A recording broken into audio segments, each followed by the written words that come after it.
At the dawn of creation, the Advents came to Earth. Now you will learn of their awful legacy and how it affects mankind.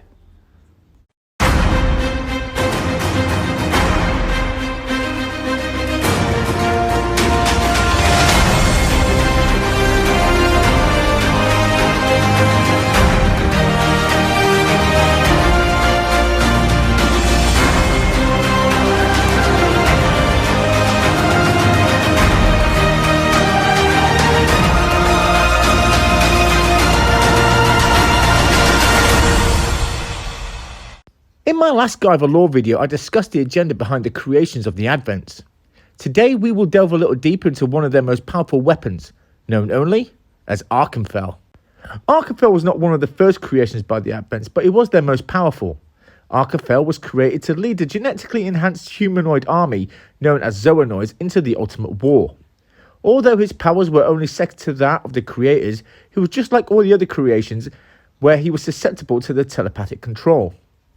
The Advents shared their knowledge with Archenfel on who and what he was, and the purpose of the Zoanoids and the Great War to come. They told Archenfel that even the dinosaurs were their first creations, but ultimately were considered a failure, and so with that, they were destroyed to make room for their new creations. Archenfel, although susceptible to their mind control, did not require their telepathic ability for his obedience, as he looked upon them not only as his creators, but his parents. The Advents bestowed their knowledge onto him while still in his birthing chamber. They told him that they had created all living things on this world and they manipulated the ecosystem in order to create the beings like him. The Advents revealed to Archenfel that he, the first of 12 Zoalords, was to lead an army of 1 billion Zoanoids into battle. Given the success of the humans and the Zoanoids, there was one more experiment they wanted to conduct. Archenfel was ordered to go to the next testing area where a basic human was merged with the G-Unit. The Advents believed that there was still a lot of untapped potential within the human race and so create the first Guyver, Guyver 0.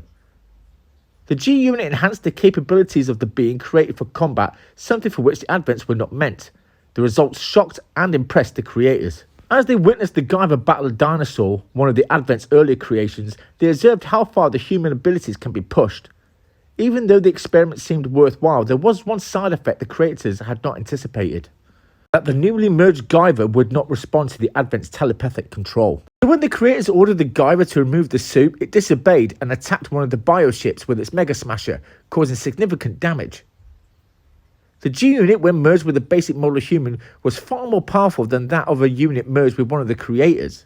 God was now scared. Now there was uncertainty for the human race as a controllable weapon.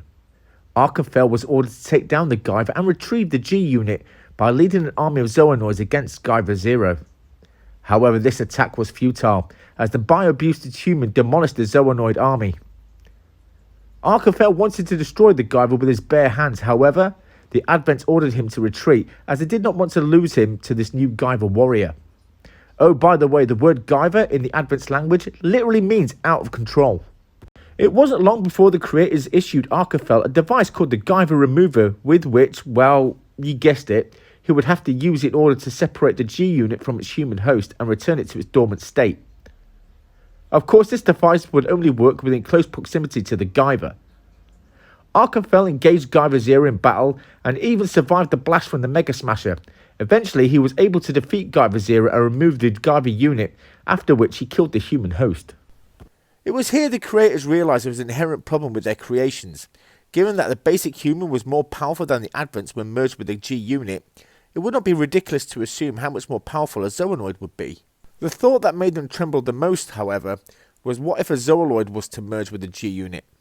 This merger would no doubt create the most powerful being in the universe.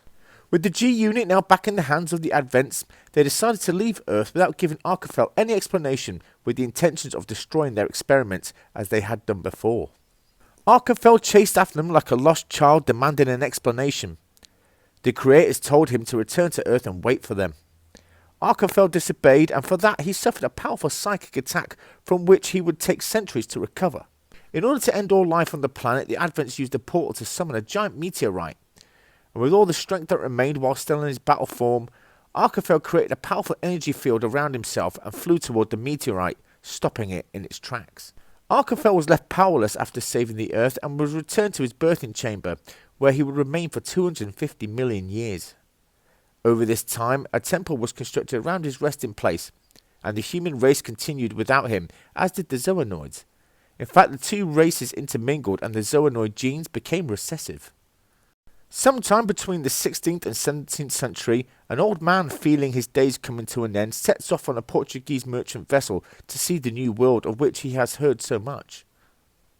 It wasn't long after, when his ship was caught in a storm, that he would find himself shipwrecked and alone on a strange island surrounded by strange animals and plant life. The old man began exploring the island until he found a road which led him to a temple. He would also discover that this strange island was surrounded by many vortices. Whether they were naturally occurring or put there to keep whatever lived on the island there is unknown. The island was also surrounded by a powerful psionic field. As the old man explored the temple, he came across the resting chamber of Archenfel. He reached out with his hand and touched the birthing chamber, which woke Archenfel from his slumber. When Archenfel asked the old man who he was, he simply muttered, I am your servant. Realizing that the being he had found was infinitely superior to himself, he bowed to Archenfel and swore his allegiance. This old man would later become known as Dr. Hamilcar Balcus, after Archenfel had bestowed a Zoa crystal onto him, turning the old man into a Zoalord himself. Archenfel would share his plans with Dr. Balcus, a plan to resurrect the Zoonoids and follow the creators into space.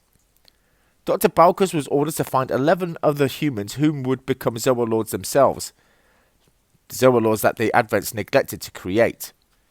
Archenfel would once again be the ruler of Earth with the help of the other 11 Zoalords, by bringing rise to the Kronos Corporation. But that is the subject of next week's video. Thank you for watching, and if you enjoyed this video, then please don't forget to hit the like and subscribe. Also, if you'd like to donate to my channel, you could donate to my PayPal or consider becoming a channel patron, the links to which are both in the description below. Live long and prosper, my truckies, and until next time, here in the Continuum.